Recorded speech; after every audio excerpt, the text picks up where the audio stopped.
None other than an excellent communicator, Dr. Rajeev Jayadevan. Rajeev has been in this communicative task for the last few years, and we have listened to him. He is going to take the topic of how to feed an IBD person, nutrition IBD, putting theory into practice. Thank you, Professor Shenoy. Chairpersons, thank you, Jayadevan and team. Nutrition in IBD, putting theory into practice. I have added my own twist to that. In 12 minutes, I'll focus on the things we can do in our own practice from tomorrow.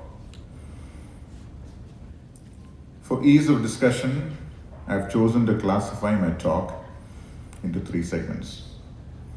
Diet before IBD, that is, with emphasis on whether diet actually causes IBD. Diet during IBD, that is, what kind of diet we can advise to someone with an IBD flare. And diet after IBD, after the flare, what do we advise patients? Diet before IBD. So what causes IBD? As all of us know, unlike cholera, which is a mono-themed disease caused by Vibrio cholerae, inflammatory bowel disease is multifactorial. So we can't equate that to a single causative agent. Therefore, diet is just one of the implicated factors. It is said that a diet that is low in fruits and vegetables, rich in fats, contains excessive omega-6 fatty acids, red meat, and processed foods. Such a diet is associated with increasing IBD. There are mentions about vitamin D and breastfeeding being protective agents, and increasing chatter about the role of maltodextrins. More on that. Maltodextrin is a starch derivative. It is seen in almost all modern processed foods. It's basically a powder. It's like starch powder. It can be made from all of these agents, and it's easily digested. It's a polysaccharide, and it's been linked with increasing IBD, in especially Crohn's disease in the United States. Animal models have suggested its influence on the intestinal mucosal barrier. As I mentioned, the multifactorial angle of Crohn's disease. There are so many agents that are implicated, some of which are infective, some are genetic, some are in terms of race, others are socioeconomic status, specific nutrient deficiencies, and so on. In our routine practice, we can say that high fiber diet not only aids digestion, it also decreases the risk of Crohn's disease. This is one of the more conclusively proven facts in IBD. But to summarize section 1 of my talk, I'll say this: no specific diet has been shown to prevent or treat IBD. However, for symptom control, we can adopt some dietary strategies. So what are these strategies? That is, diet during IBD. Why malnutrition occurs in IBD? That is, many reasons. Somebody who has IBD has malnutrition. They may not be eating much, they may lose too many nutrients, their needs are more, they may malabsorb, either from the disease or from medications. So how do you screen? How do all of us screen for malnutrition in everyday practice? A practical method, something that really works, is to have a nutritionist as part of our team. They're very good at their work. They have varying tools to objectively assess malnutrition. Now, if we don't have such a person, or if we want to do our own assessment, we could do what is called the SGA, or the Subjective Global Assessment. If you can see the picture A, a well-nourished person, B, at risk for malnutrition, and C is severely malnourished.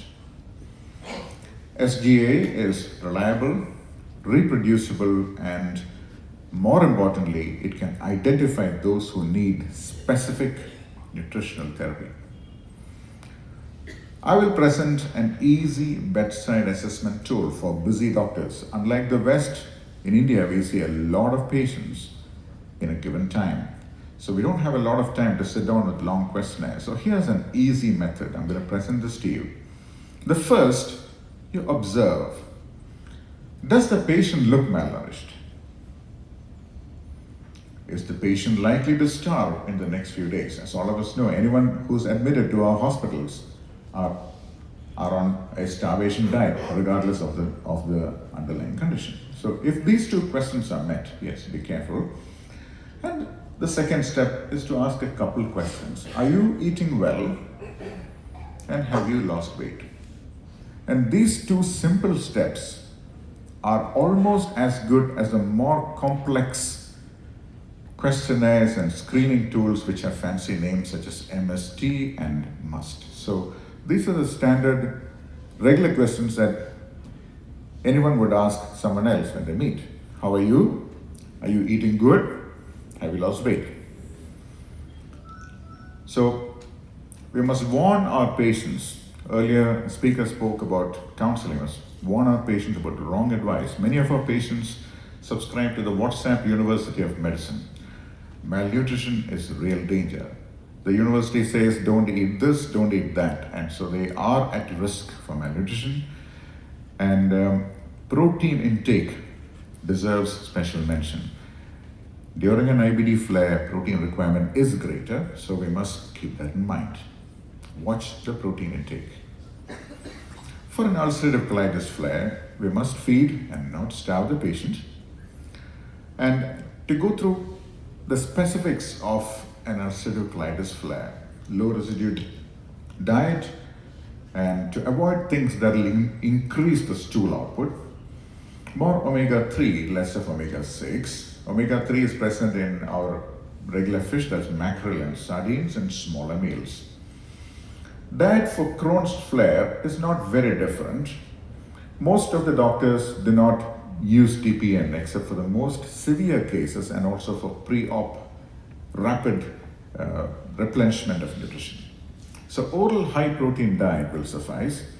And to go to specifics, it parallels the ulcerative colitis diet, except that if there are strictures to avoid jackfruit, which is a seasonal delicacy, and also if the patient is lactose intolerant, to advise the patient to follow a lactose-free diet. And Crohn's people, they also have malabsorption, fat malabsorption, in which case we can give such an advice.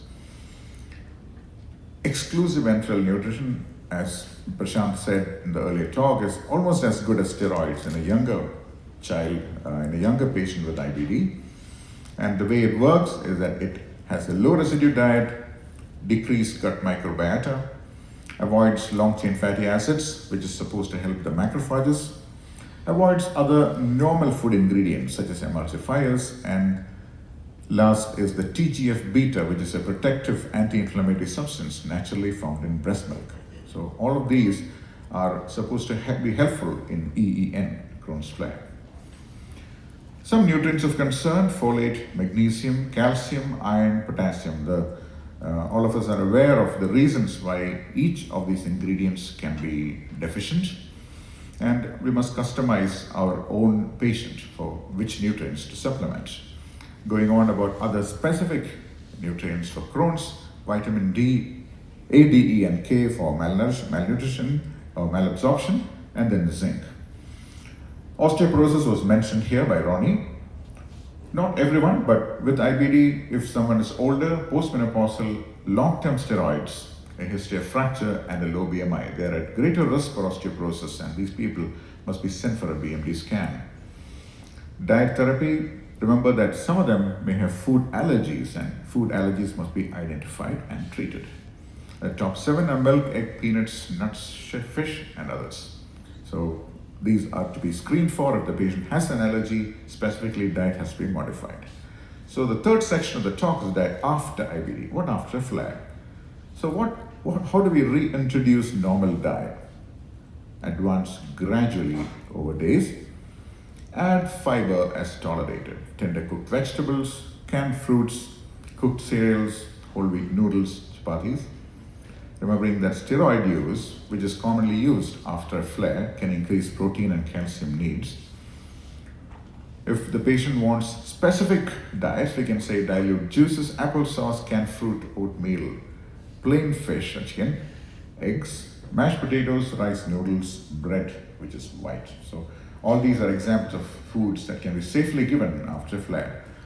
Some specific practice pointers: no restrictions for diet during remission. Really, no restrictions. Specifically for IBD, if the patient has some other conditions such as IBS or lactose intolerance or allergy, yes, there are restrictions. But otherwise, for IBD per se, no restrictions during times of or during good times. Supplements must be customized. For distal ileal disease, B12 and folate. Calcium and vitamin D, we must have a low threshold for prescribing these, and the others, really no definite evidence. Does any specific food item cause IBD relapse? No.